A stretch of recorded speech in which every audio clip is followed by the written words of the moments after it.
Bueno, llegamos.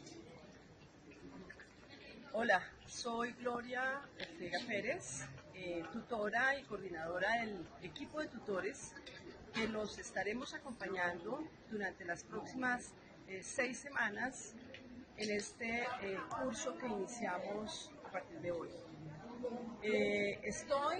Los he querido traer hasta aquí, hasta la plazoleta Rufino José Cuervo, en el centro histórico de Bogotá. A pocas cuadras tenemos el ayuntamiento, o sea, la alcaldía mayor de Bogotá, tenemos el Palacio de Nariño, el Congreso de la República, las Cortes.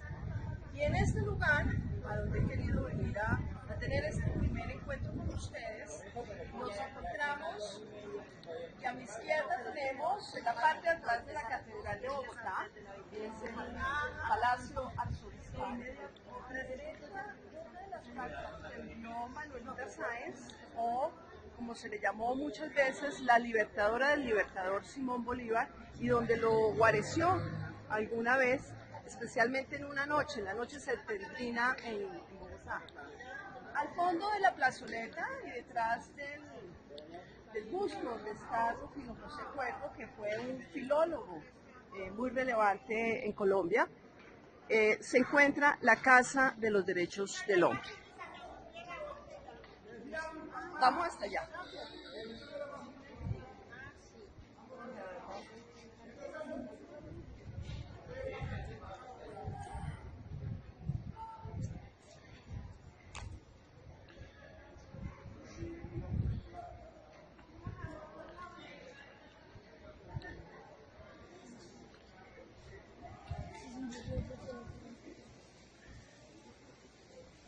Elegí este espacio que considero muy emblemático en la ciudad porque, como pueden observar, aquí se encuentra inscrito sobre piedra la Declaración de los Derechos del Hombre y de los Ciudadanos. Este es quizás, o es considerado como un documento precursor de los derechos humanos universales. La Declaración de los Derechos del Hombre y del Ciudadano fue traducida el 26 de agosto de 1789 por Antonio Nariño. Como esta es su casa, allí quedaron inscritos estos 17 artículos iniciales de los derechos del hombre y del ciudadano. Con esta declaración en ese momento es que tiene lugar la Revolución Francesa y además el fin de uno de los sistemas políticos de ese entonces, que fue el feudalismo. Todo lo cual nos indica que esta construcción de los derechos humanos en cada momento de la historia del hombre ha sido fundamental y ha supuesto la necesidad de cambios de fondo en las distintas sociedades, básicamente por proteger los derechos de las personas. Esta primera traducción de los derechos ciudadanos y del hombre, como les decía, fue publicada 4 años después de que se despidió, y el político y militar Antonio Nariño, en la época de la Nueva Granada, las tradujo. Esto hizo que inmediatamente Antonio Nariño fuera detenido y puesto en la cárcel durante 16 años, primero en Bogotá, después en Cartagena, y hasta que fue la revolución o la independencia de Colombia en 1810, él queda en libertad. Y aquí paro la historia de esta declaración y de la historia de Antonio Nariño. Más detalles ustedes saben en Google. Ahora, ¿por qué he venido hasta acá? He venido hasta acá porque pienso que es un lugar emblemático, y en todos nuestros países y ciudades seguramente existen esos lugares emblemáticos que nos están recordando permanentemente la importancia de los derechos humanos, la importancia y también la relevancia que ha tenido para la humanidad estar permanentemente preocupada de ello.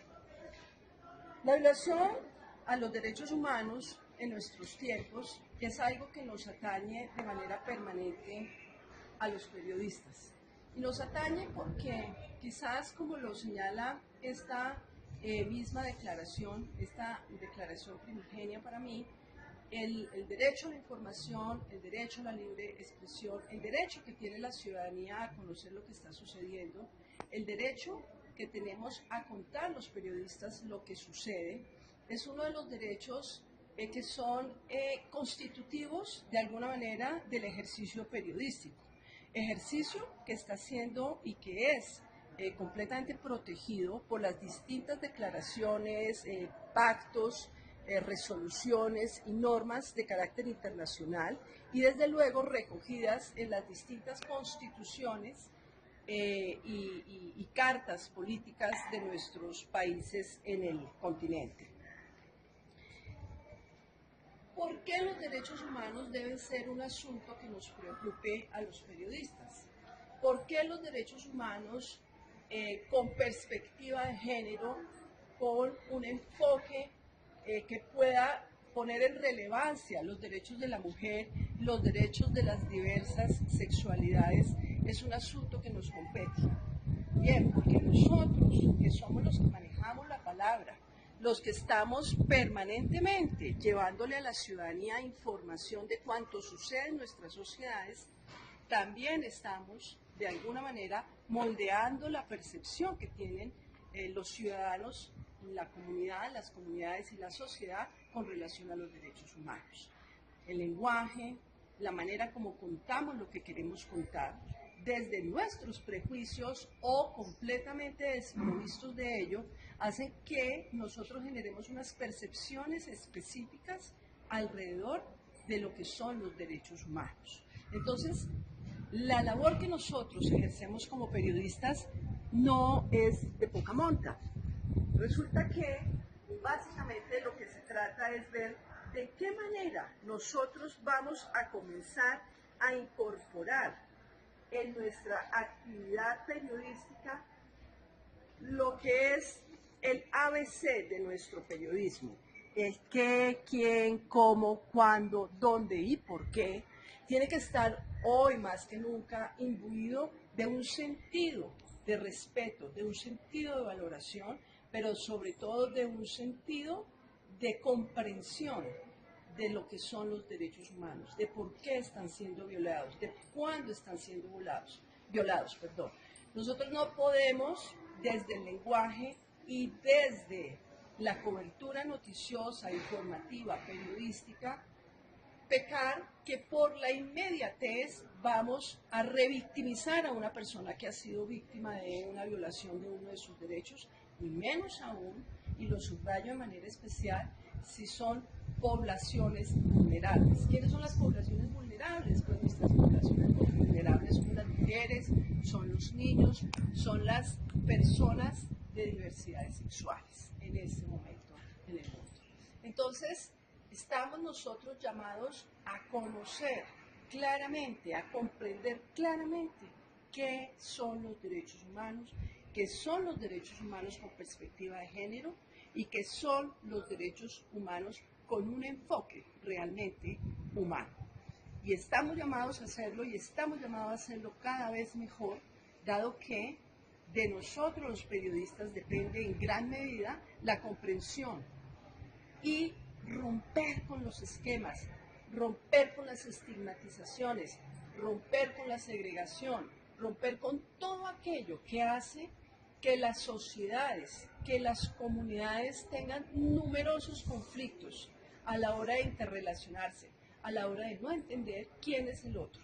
Nosotros, los periodistas, estamos llamados a facilitar la comprensión de la sociedad con respecto a su vida diaria, con respecto a las limitaciones y con respecto al alcance de los derechos.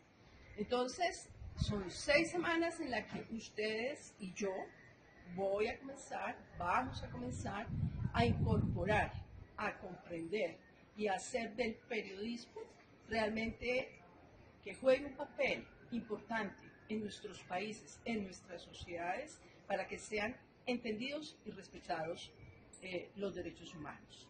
Soy Gloria Ortega Pérez, periodista de profesión, comunicadora por opción y fotógrafa por pasión. Estoy a la disposición de todos y cada uno de ustedes. Feliz viaje en la formación en derechos humanos.